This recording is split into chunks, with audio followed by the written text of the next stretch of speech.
La fiche PEP, PEP, équipement du bâtiment. Bonjour à toutes, bonjour à tous, ici Sophie Vergès. Je vous souhaite la bienvenue dans ce nouvel épisode de podcast de la saison 2. C'est le S2.56. Ça fait suite, bien sûr, au podcast précédent, le S2.55 sur la fiche FDES que je vous recommande évidemment d'écouter. Nous allons parler aujourd'hui des fiches PEP, des fiches produits.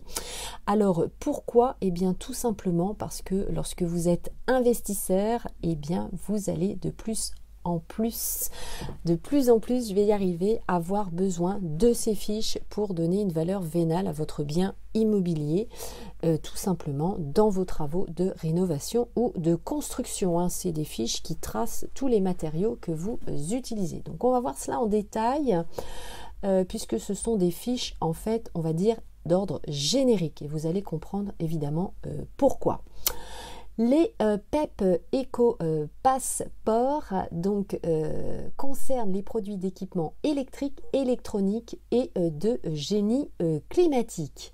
Alors, ces informations sont issues bien sûr du site INIES, INIES, là où vous allez avoir tous les renseignements. C'est le site évidemment de référence, puisque ces fiches sont élaborées via les acteurs de la construction, vous l'avez compris, et aussi les pouvoirs publics.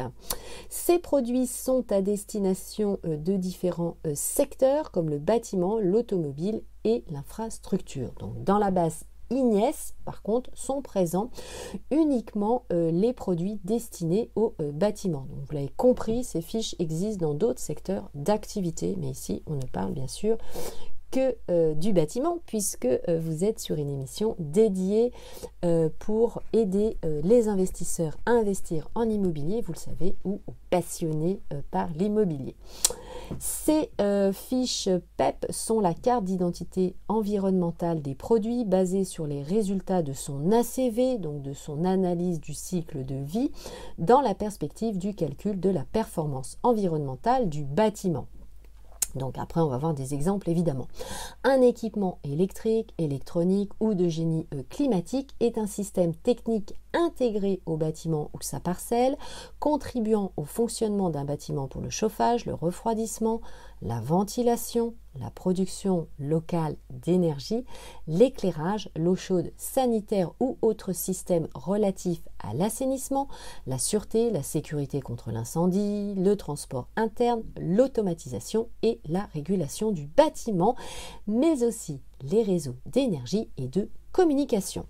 Voyons maintenant la définition d'une fiche PEP. Vous pouvez en trouver bien sûr sur internet, évidemment, par la marque Legrand par exemple, qui est fabricant dans les produits électriques. Bien sûr, je tiens à préciser que je ne touche aucune commission et que ce épisode n'est pas sponsorisé, en tout cas pour l'instant, par la marque Legrand, évidemment. Je donne un exemple de ce fabricant pour que ce soit plus facile pour vous pour trouver la fiche sur internet.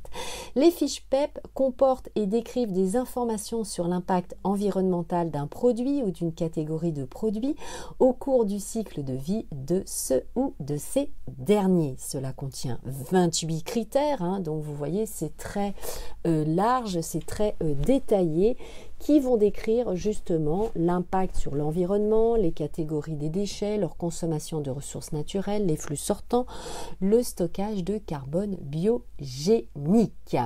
S'il n'est ni un label ni un marquage réglementaire, le PEP constitue toutefois un outil d'aide au choix indispensable pour toute entreprise inscrite dans une démarche de construction éco-responsable. Et en tant qu'investisseur, vous l'avez compris, c'est très important puisque ces fiches, vous pourrez les fournir à votre locataire en annexe du bail pour lui prouver que vous avez choisi des matériaux tracés, réglementés. Et donc ça c'est très important, évidemment, vous l'avez compris, ça va amener aussi un certain confort à votre locataire. Cet outil est un outil fiable et reconnu puisque c'est commun à l'ensemble de la profession du bâtiment. Ça délivre un message fiable et clair. C'est établi surtout à l'aide d'une méthodologie stricte avec des outils reconnus tels que l'ACV, l'analyse du cycle de vie qui s'appuie sur la norme ISO 14040 ou le logiciel EIME, Environmental Information et Management Explorer. Donc cette fiche PEP respecte à la fois la norme ISO 14025 sur les marquages et les déclarations environnementaux et bien sûr les déclarations environnementales de type 3. Ensuite, on va voir maintenant le passeport EcoPass PAS Port PORT. C'est la carte d'identité environnementale d'un équipement électrique, électronique ou de génie climatique basé sur les résultats de son ACV, donc de l'analyse de cycle de vie, dans la perspective du calcul de la performance environnementale du bâtiment. Et pareil, c'est encadré par des normes, donc je vous épargne les numéros, vous avez compris. Ça prend en compte évidemment l'ensemble du cycle de vie du produit, sa mise en œuvre et son usage. Ça constitue un outil multicritère permettant d'aider les professionnels dans leur choix pour rendre un bâtiment plus durable avec des impacts limités sur l'environnement. Mais vous, en tant qu'investisseur, eh bien, vous allez vous en servir. C'est très simple à lire, hein, c'est pas très compliqué. Et ça va vous aider dans le choix, accompagné bien sûr de votre artisan, vous l'avez compris. Donc, ces fiches FDES et PEP vous offrent des informations objectives, quantitatives, qualitatives. Donc, ça anticipe bien sûr les obligations réglementaires, ça vous prouve la performance environnementale d'un équipement et ça outille une démarche d'éco-conception tout en assurant la transparence de ces déclarations. Donc, pour les professionnels du bâtiment, eh bien, ça leur permet de vous aider et de vous conforter dans vos choix sur des bases claires et surtout comparables. Hein. Donc, c'est très important et du coup, ça va vous permettre de retenir des équipements avec le plus d'adaptation possible au regard de la performance environnementale globale du bien immobilier ou du bâtiment que vous voulez faire par vos travaux de rénovation ou de construction. Quels renseignements, quelles informations vous allez trouver sur ces fiches? Eh bien, les constituants, les produits complémentaires pour la mise en œuvre, l'unité fonctionnelle du produit, la durée de vie, un ensemble d'indicateurs évidemment environnementaux calculé sur l'ensemble du cycle de vie du produit et l'identité de l'émetteur de la fiche PEP EcoPass. C'est un peu comme la FDES en fait, hein.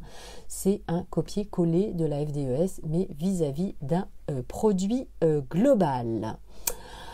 Alors, comment réalise-t-on ces fiches? Eh bien, pour garantir la fiabilité, il y a un programme PEP EcoPass Port à portée internationale qui a établi des procédures transparentes et rigoureuses qui permettent justement aux entreprises de publier et faire vérifier des PEP conformes aux règles de l'art international. Ces procédures précisent la méthode d'ACV, l'analyse du cycle de vie, avec un format permettant la restitution de ces données environnementales sous un format spécifique, hein. Donc tout est encadré, vous l'avez compris, vérifié par des vérificateurs indépendants sous égide de normes, la norme ISO 14025, habilitée par un programme conventionné par l'État. Et les PEP ont également une durée de validité de 5 ans. Je vous invite évidemment à parcourir le site INIES, vous l'avez compris, www.inies.fr, et vous avez un site spécifique sur justement les PEP EcoPass, c'est le site www.pep-ecopassport.org, passeport, il n'y a pas de E à passeport évidemment. Allez, c'était tout pour ce podcast. Je vous remercie de m'avoir suivi. N'hésitez pas, bien sûr, j'attends vos questions et vos commentaires sur mes différents réseaux sociaux. Allez, vous avez l'habitude maintenant, hein. Instagram, TikTok, Facebook, YouTube, Clubhouse, Twitter. Allez, je vous embrasse, portez-vous bien et puis à tout de suite, bien sûr, dans les commentaires. Yes, ciao, bye bye.